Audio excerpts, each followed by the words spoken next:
And now, stay tuned for the program that is rated tops in popularity for a longer period of time than any other West Coast program in radio history. The Signal Oil program, The Whistler.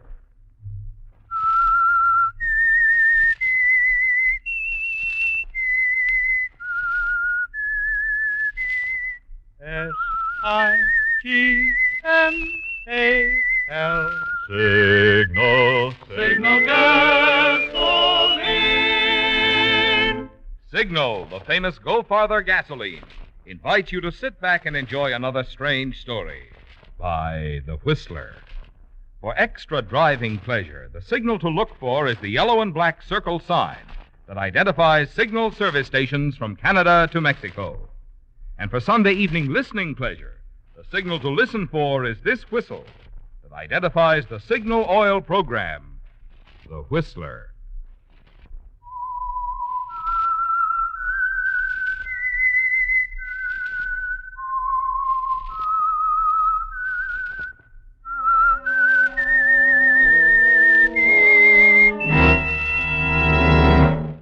I am the Whistler, and I know many things, for I walk by night.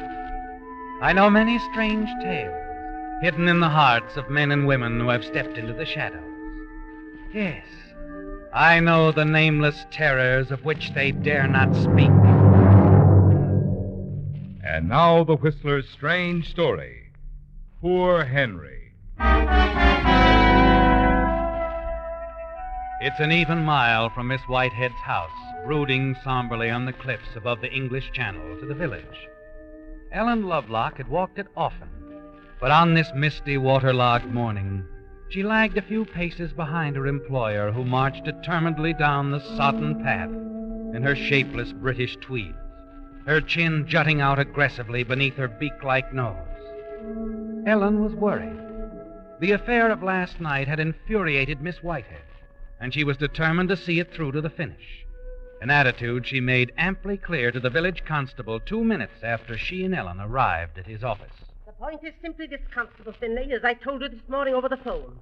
Last night at approximately 12 o'clock, a prowler broke into my home. Yes, I see. I heard him moving about in the sunroom, so I decided to investigate. You hear him, Miss Ellen? No, afraid I didn't. She sleeps like a corpse. But weren't you right next door to the sunroom, Miss Ellen? Yes. Will you two allow me to continue? By all means, Miss Whitehead. Very well.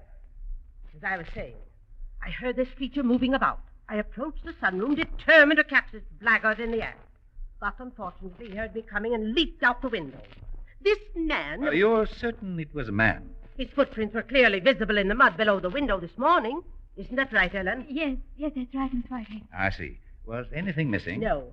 Unfortunately for his purposes, I chose to read late and heard him. Well, it's hardly likely he'll return. I agree with you, Constable. On the contrary, it's very likely. Now that he's possessed an adequate inventory of the contents of my sunroom, it's highly probable he'll return very soon. He's after Grandfather's paintings. I'm positive. This prowler, Miss Whitehead. It's apparent he was well acquainted with your habits when you retire ordinarily and so on. Quite apparent. I'd say this attempt to steal your grandfather's painting, well, it has certain characteristics of an inside Are you job. accusing my secretary here I'm of not accusing anyone, Miss Whitehead. I'd like very much to question your chauffeur, Henry Macklin. My chauffeur? Good heavens, why? Because he happens to be a man with a prison record. Just how did you happen to know that, Mr. Finlay? After I talked with you on the phone this morning, I phoned your secretary back to question her about Henry Macklin. Ellen, what right did you to because tell anyone? I asked her specifically. You were suspicious of him. I'm sorry, Miss Whitehead. So am I, Ellen. I placed a trust in you. You violated it. It leaves me only one thing to do. But, Miss Let's Whitehead... not have a scene. When we return to the house, I'll give you 2 weeks' pay in lieu of notice. Miss Whitehead, you're discharging the girl? Exactly. But that's unfair. If only you listen to Mr. reason. Finley, I must remind you, this is none of your affair. Now, you'll please approve this permit. I'm going to purchase a revolver.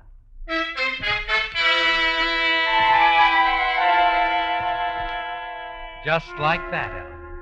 3 years of service as Miss Whitehead's secretary. 3 years of daily battle with a jutting jaw and icy gray eyes ended in a snap of the finger. The old lady, coldly precise, snatches up her revolver permit and strides out of the office. Constable Finley, engulfed in a guilt complex, tries to make sympathetic noises. but he succeeds only in looking embarrassed. And you, Ellen, hurry out into the street to see where Miss Whitehead is. As you do, Miss Whitehead's car pulls in at the curb. Henry Macklin is at the wheel. Morning, Miss Ellen. What are you doing here, Henry? Oh, thought the old girl might want me to drive her back to the house. She would have called you, Henry. Just saw her going into the gunsmith's with that look on her face. What's up? Nothing that would interest you. You'll excuse me, Henry. I have a... Want to ride back, Miss Ellen? Thank you, no. Miss Ellen. Yes? I was just thinking, there's an American film at the Croft tonight. I was just Sorry, wondering Henry, if you... I have an engagement. Oh. You walk away. Leave Henry staring stupidly after you. At the corner, you turn. Hurry down the street toward the Ram's Head Inn. As you move past, a figure detaches itself from the misty bulk, falls in step behind you. Ellen, Not here, Matt. down to the beach then. Go ahead.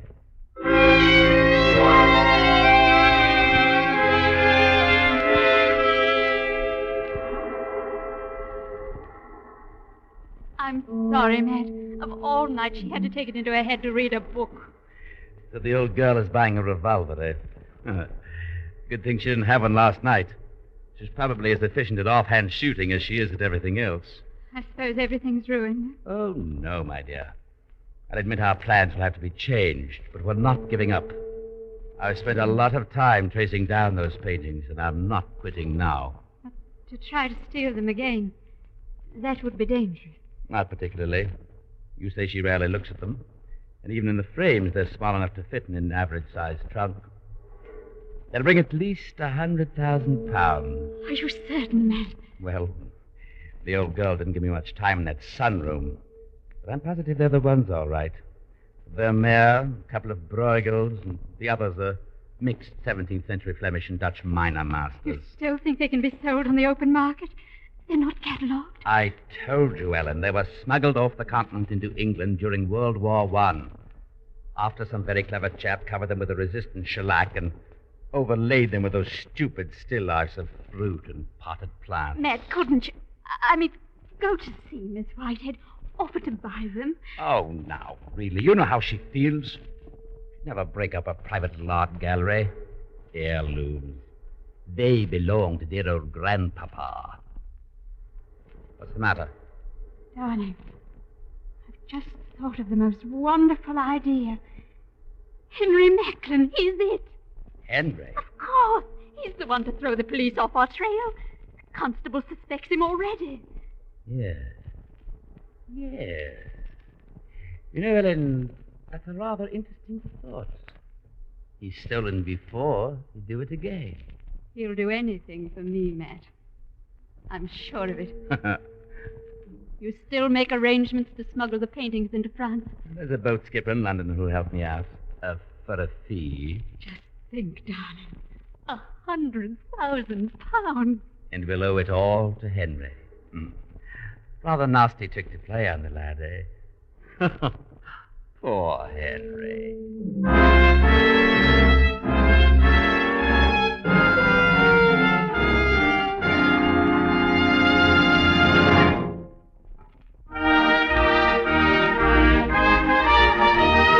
Again this week, you Whistler fans have sent in some really choice limericks. So once again, Signal has asked me to skip the regular commercial in order to present $20 Signal gasoline books to 3 of you as tokens of our appreciation.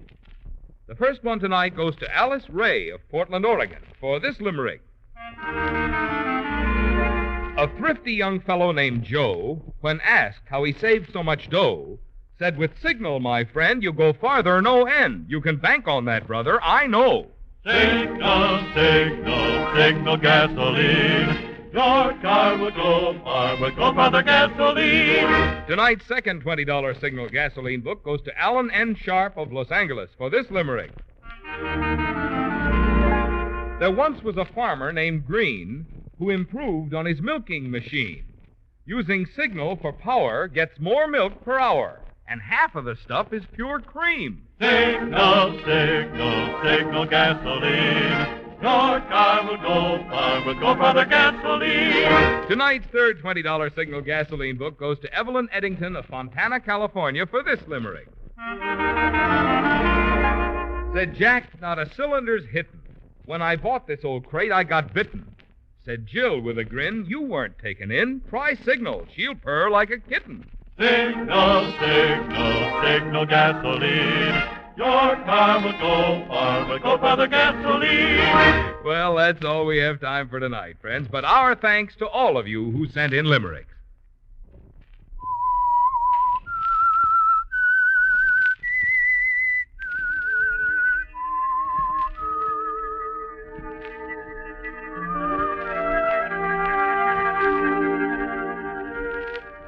Well, Ellen, poor Henry is going to have to face the music, isn't he?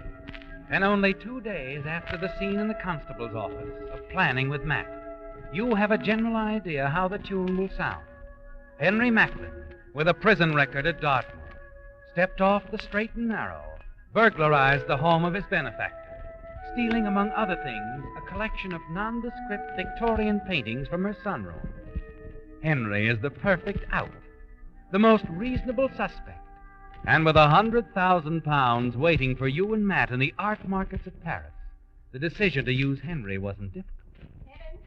Ellen! Yes, Miss Whitehead? Help me unbutton this infernal gown, will you please? Of course. Why they insist on putting buttons where only a contortionist can reach them, I'll never know. There you are. Oh, thank you. I'm going to lie down for a while now. The Courtneys are stopping by for me at 6. The Garden Club banquet at Stone Ridge, you know. Oh, I dread the motor trip. This weather and with this beastly cold I know I'm getting. Well, I really don't think I should go. Oh, you shouldn't miss the banquet. I don't believe it'll rain. Well, we'll see. We'll see.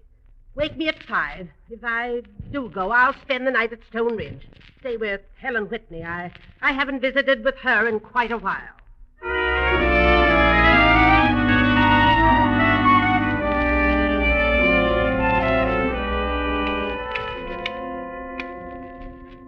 Hello, Henry.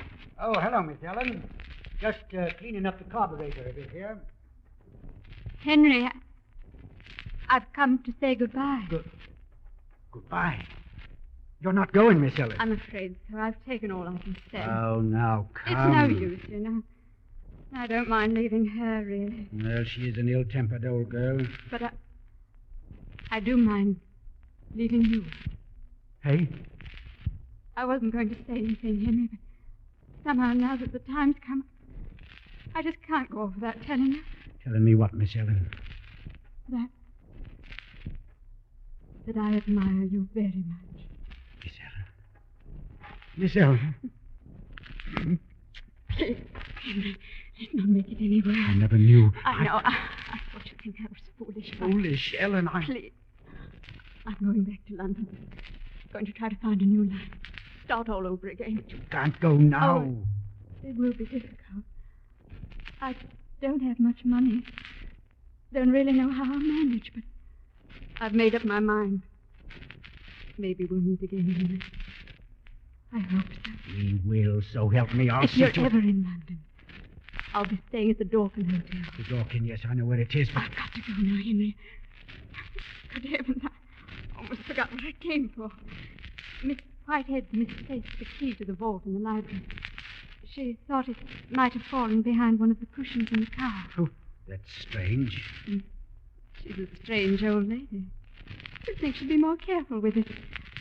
You know, there must be a couple of £1,000 of valuables in that vault. A couple £1,000. Huh. How careless of her.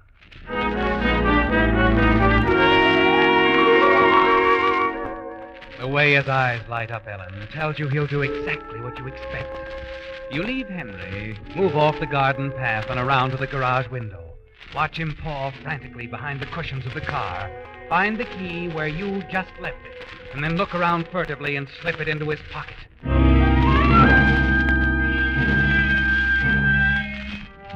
The old lady's still asleep as you walk to your room. Open your trunk, and then you hurry around to the sunroom close by and unlock the door. One by one, you take the paintings from the wall and put them in the trunk, all 10 of them. with the stupid fruit and potted plants beginning to peel off, showing what lies underneath. 100,000 pounds, Ellen. Over $400,000 in American money. For a moment you stand there looking into your trunk, its golden cargo, and then... Just a minute. Oh, Henry. Miss Ellen, I just can't let you run off like this. It'll all work out. Really, it will. Let go of me. I told you I'd made up my mind, But Henry. it's not right. It's not. Look here now. You see, Henry, I'm all packed up. Now, what do you say? Let's get busy here. You can help me with the trunk. I won't have it, that's what. I won't. I'm going, Henry. That's all there is to it. Come on now. Let's move the trunk downstairs. Then I have to run down to the village and arrange for the expressman. By the way, did you find the key to the safe? What? No, not yet. Oh. Well, Miss Whitehead will want it tomorrow. She's taking her valuables into town. She's a little worried. That prowler the other night, you know.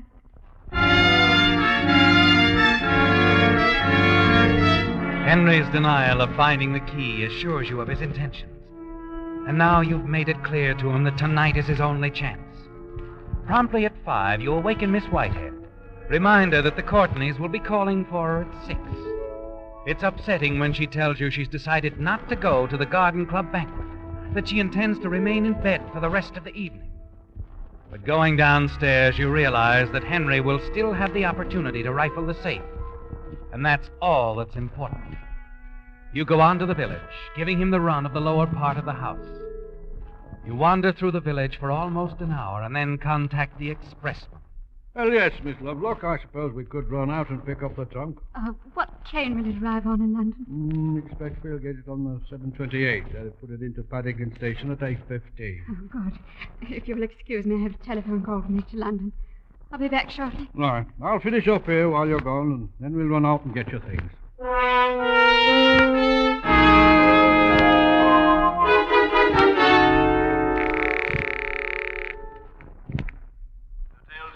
Hello. This is Miss Lovelock. I'd like to speak to Mr. Matthew Graves, please. Mr. Graves? Hold on a moment, will you? Surely. Hello? Hello, Matt. This is Ellen. Everything going well? Yes. I'm sending the trunk on in. It will arrive on the 8:15 Paddington Station. Fine. But something's come up. I won't be here to receive it. Oh? I've got to arrange for the shipment to be received on the other side. You'll have to come to London yourself tonight. See that it gets out of the boat. All right. Contact Captain Vogel on the schooner Melissa K. Thorpe. He'll be expecting you. Captain Vogel, Melissa K. Thorpe. Right. Got to ring off now. You replace the receiver a little shakily. Stop for a moment to compose yourself. Now that the moment has come, you begin to wonder if you haven't been too sure of yourself, of Henry. And then you dismiss the thought. You kill another half hour before returning to the expressman. You're sure now, aren't you, Ellen, that once the way was open, Henry moved in the right direction and made your plans foolproof. It's 7 o'clock as the baggage man turns off the highway down the road to the old house. It's dark as you expected. You're sure Miss Whitehead is asleep, that Henry has had the opportunity he needed to rob the safe and leave. Miss, what do you want me Pull up to... right here at the foot of the stairs. Oh, I do. Well, lady home? Yes, in her room. She's not well. That's luck.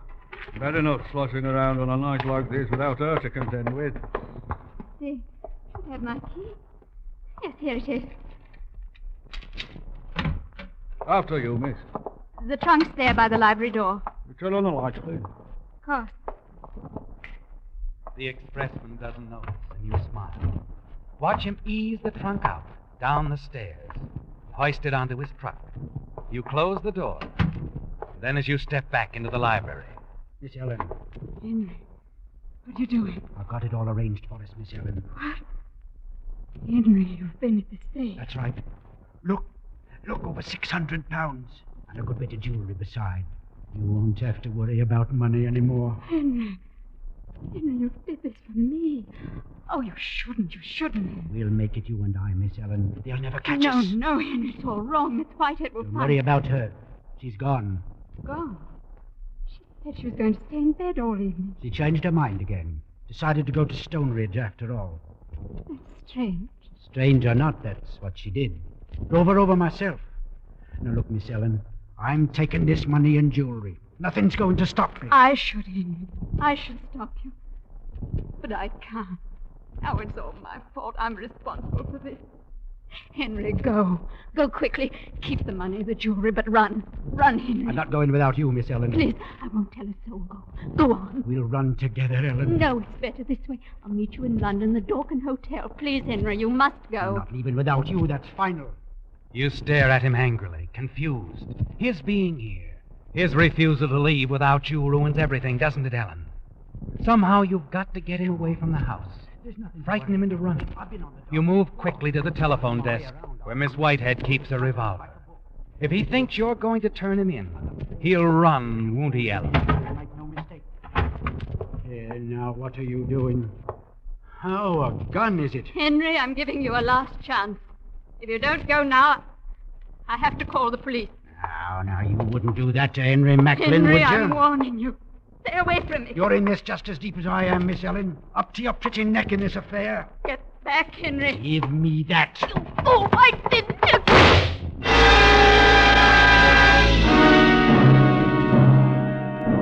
You stare down at him, shocked, realizing slowly that he's dead, that you've killed him. More than that, Ellen, you've ruined everything. Henry will be found here now, and how will the missing paintings be explained? Then suddenly it hits you. Henry could have had an accomplice. Yes. Someone who was here with him when you came in.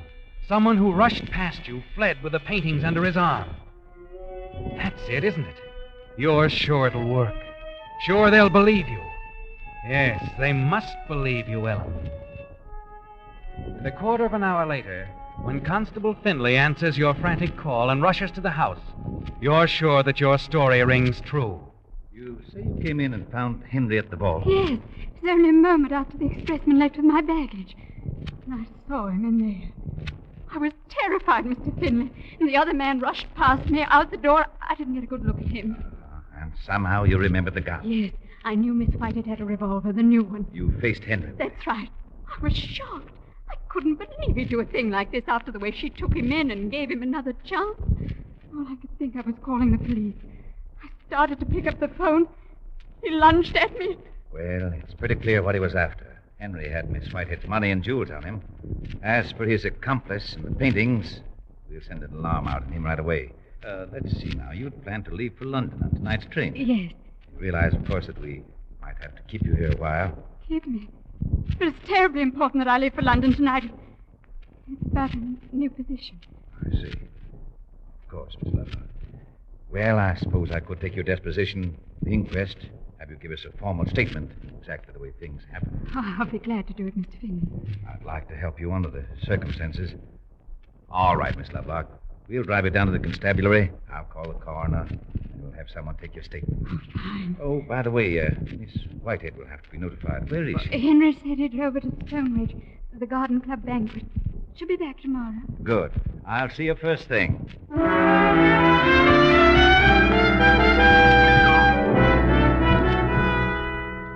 You accompany the constable to the village, his office. Attend to the deposition. The procedure is brief and official, and you wait nervously as the constable reads it over and finally looks up at you. Well, I should say everything seems to be in order, Miss Lovelock. Oh, fine. I'm through now. Right. Sorry you had to be put to all this inconvenience. But now, a pleasant journey to London.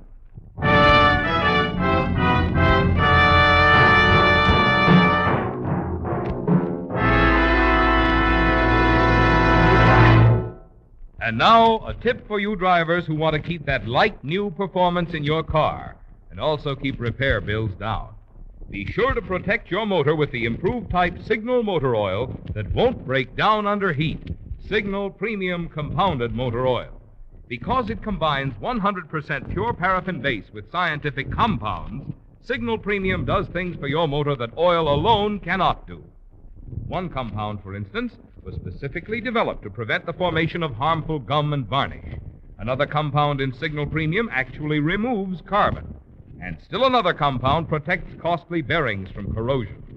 So why trust the protection of your modern motor to old-fashioned oils when you can now get this improved type Signal oil that does so much more than just lubricate? For your next oil change to Signal Premium Compounded Motor Oil at a Signal service station. So you're in the clear now, aren't you, Ellen? And even through your nervousness on the train trip to London, you find that you're pleased with yourself. Everything is going so smoothly. In London, you hurry to the baggage office. There's only one thing left to do now. Claim the trunk addressed to Mac and have it taken aboard the ship bound for France, where you'll meet him. The aged little expressman attending the freight office seems to look at you oddly as you make inquiries about the trunk. But a moment later, he's nodding his head amiably. Oh, yes, miss, it's here. If you'll just step around through this door. Yes, she is, Inspector. Inspector. That's right, miss. I'm Maitland, Scotland Yard. We got a call from a Constable Finley. Seems he wanted you detained. Detained? I made my statement. So you did. But it didn't include quite everything. You didn't explain about the trunk. The trunk? Why, it's here. Yes, we found that out from the express company. We've already opened it. Oh, By the way, who's Matthew Graves? What does he have to do with this? he arranged to ship the trunk across the channel. But it was all a mistake. If you'll let me, I can explain. Can you now? Let's see if you can.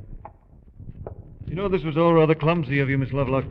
Constable Finley started adding things up when he found some of your personal things and a batch of paintings on the ground outside the library window. What? Yes, he went back to the house after he put through a phone call to Stonebridge. Learned that Miss Whitehead wasn't there. Had never been there. Not there. But Henry told me. There we are, Miss Lovelock. Can you explain this? Look inside your trunk.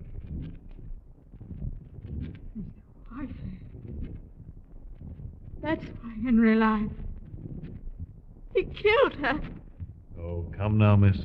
Let's not try to blame poor Henry for everything. This is one murder you're going to have to explain.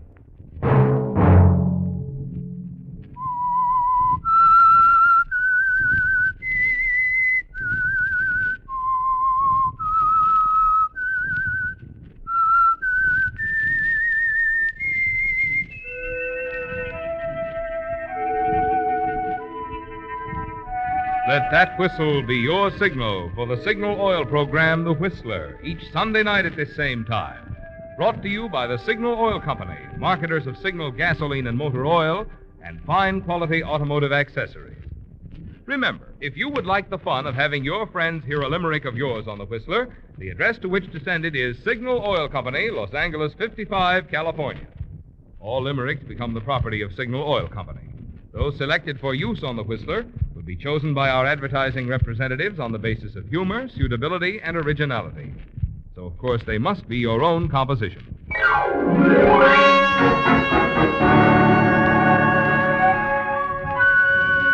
Featured in tonight's story were Peggy Weber, John Hoyt, Verna Felton, and Ed Begley. The Whistler was produced by George W. Allen, directed by Sterling Tracy, with tonight's story by Harold Swanton, music by Wilbur Hatch, and was transmitted to our troops overseas by the Armed Forces Radio Service. The Whistler is entirely fictional, and all characters portrayed on The Whistler are also fictional. Any similarity of names or resemblance to persons living or dead is purely coincidental. Remember, at this same time next Sunday, another strange tale by The Whistler.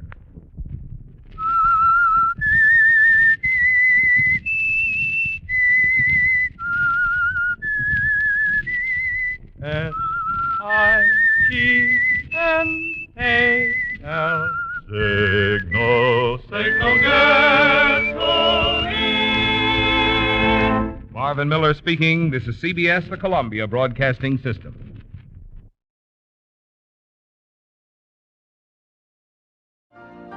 You've been listening to the OTR Gold Network. Find more classic radio at otrgold.com.